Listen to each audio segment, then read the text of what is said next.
بالله من الشيطان الرجيم. بسم الله الرحمن الرحيم. يا أيها الذين آمنوا إذا تداينتم بدين إلى أجل مسمى فاكتبوه وليكتب بينكم كاتب بالعدل ولا يأب كاتب أن يكتب كما علمه الله فليكتب وليملل الذي عليه الحق وليتق الله ربه ولا يبخس منه شيئا، فإن كان الذي عليه الحق سفيها أو ضعيفا أو لا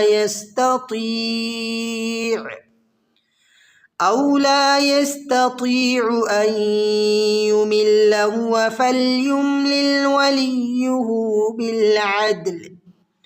واستشهدوا شهيدين من رجالكم، فإن لم يكونا رجلين فرجل وامرأتان ممن ترضون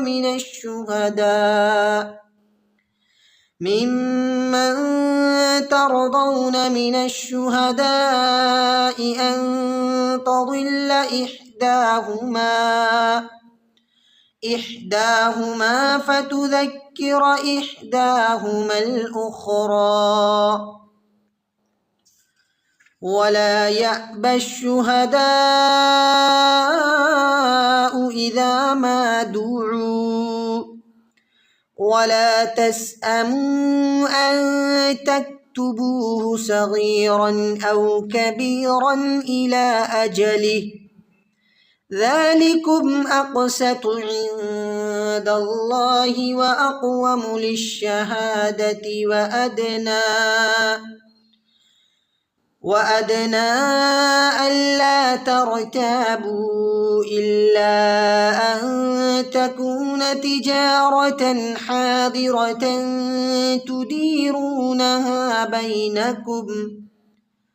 تديرونها بينكم فليس عليكم جناح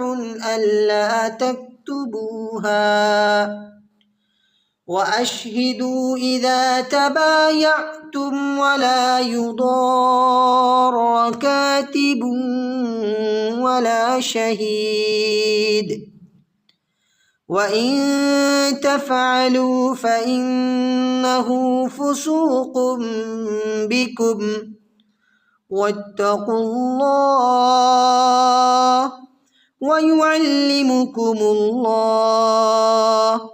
والله بكل شيء عليم. وإن كنتم على سفر ولم تجدوا كاتبا فرهان مقبوضة،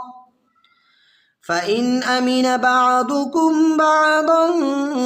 فليؤد الذي اؤتمن أمانته وليتق الله ربه ولا تكتموا الشهادة، ومن يكتمها فإنه آثم قلبه والله بما تعملون عليم. صدق الله العظيم.